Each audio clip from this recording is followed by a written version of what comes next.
12 वर्ष का एक बालक मालगाड़ी के डिब्बे के फर्श पर बैठा हुआ है। जिंदगी में पहली बार उसने ट्रेन की सवारी की। उत्सुकता बस उसकी आंखें इधर उधर नाच रही है, मानो सब कुछ टो लेना चाहती है। यह उसकी जीजा की मेहरबानी है जो रेल की गार्ड और अफसरों से बचाकर बिना टिकट उसे ट्रेन में बैठा लाए। गाड़ी का हॉल्ट आता है और दोनों जन अपनी मंजिल पर उतरते हैं। लेकिन यह मंजिल कहाँ थी?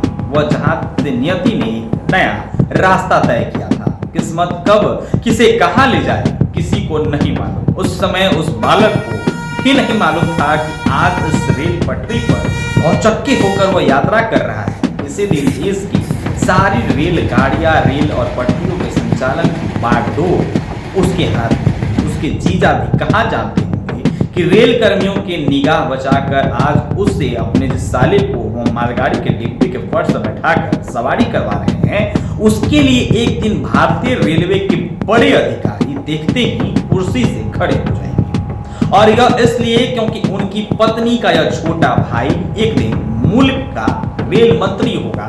यह कहानी है लोक जनशक्ति पार्टी के संस्थापक रामविलास पासवान की। वही पासवान जिन्हें लोग मौसम वैज्ञानिक बुलाते थे। साल 1969 से 2019 तक यानी टोटल 50 साल से रामविलास पासवान किसी न किसी पद पर रहे। साल 1969 में पहली बार विधायक, तब से न जाने गंगा में कितना पानी बह गया, मगर पासवान की सियासत की तरफ नहीं ना डूले, वहां खड़े के खड़े रहे। और पासवान ने जीवन के अंतिम दिनों तक 6 प्रधानमंत्रियों के साथ कैबिनेट मंत्री के तौर पर काम किया। पहले थे वीपी सिंह, एच डी देवगौड़ा, इंद्र कुमार गुजराल, अटल बिहारी वाजपेयी और मनमोहन सिंह और नरेंद्र मोदी। 8 अक्टूबर 2020 को डेट पूरी हो गई। आपको समझ आ गया होगा कि आज हम क्या बात करने वाले हैं। लेकिन उससे पहले नमस्कार, अपना परिचय दे दे। मेरा नाम प्रत्यूष है और आप NBC 24 देख रहे हैं। पूरे खबर को अंत तक देखिए, लेकिन उससे पहले हमारे YouTube चैनल को सब्सक्राइब कर ले, दिए गए बेल आइकन पर क्लिक कर नोटिफिकेशन को ऑन कर ले। अब आते हैं खबर पर। कहानी की शुरुआत करते हैं सोनिया गांधी की एक फोन कॉल से। आखिरकार क्या वजह थी कि लालू अरगें और सोनिया गांधी को रात 1 बजे फोन कर मामला सुलझाना पड़ा? बताते हैं हुआ यह कि मई 2004 में लोकसभा के नतीजे आए। 21 मई की रात पासवान की फोन की घंटी बजती है। यह फोन 10 जनपद से आया था। पासवान को बताया गया कि सोनिया उनसे मिलना चाहती है। रामविलास पहुंचे और मीटिंग में सोनिया और रामविलास के अलावा एक व्यक्ति और थे, भावी पीएम मनमोहन सिंह। मनमोहन ने पासवान से मंत्रिमंडल को लेकर बात की और पासवान ने को 3 मंत्रालय का ऑफर मिला, रेलवे, टेलीकॉम और स्वास्थ्य। कहा गया अपने मर्जी के मुताबिक कोई भी वह एक मिनिस्ट्री चुन सकते हैं। तो पासवान इससे पहले टेलीकॉम और रेलवे के मंत्रालय जो है वो पहले संभाल चुके थे, तो स्वास्थ्य में उनकी कोई दिलचस्पी नहीं थी। इसलिए उन्होंने चुन लिया कि रेलवे को उनकी बातें हुई और पासवान घर लौट गए। और दूसरे दिन सुबह 9 बजे सोनिया गांधी के राजनीतिक सलाहकार अहमद पटेल का फोन आता है पासवान के पास और पासवान जी रेलवे को लेकर थोड़ी गड़बड़ हो गई है, लालू जी रेल मंत्रालय को लेकर अड़ गए। तो पासवान को ताज्जुब हुआ। उन्होंने अहमद को बीती रात का कॉल याद दिलाया। पटेल बोले आप लालू जी से बात कर लीजिए, अगर उन्हें कोई ऐतराज नहीं है तो रेलवे मंत्रालय तो सोनिया जी ने आपको देने के लिए कह ही दिया है। पासवान ने तुरंत लालू से बात करने की फाइनल की और फाइनल में वो 3 आदमी द्वारा दिए वो बिहार भवन साथ में पहुंच गए। लालू वहां से छुटते ही लोगों से कहा मैंने ऐसा कभी नहीं कहा। लालू इसके बाद कांग्रेस पर बिगड़ते हुए बोले कि कांग्रेस आपस में दोनों भाइयों को लड़ाने का काम कर रही है, मैं क्यों रेलवे मांगूंगा।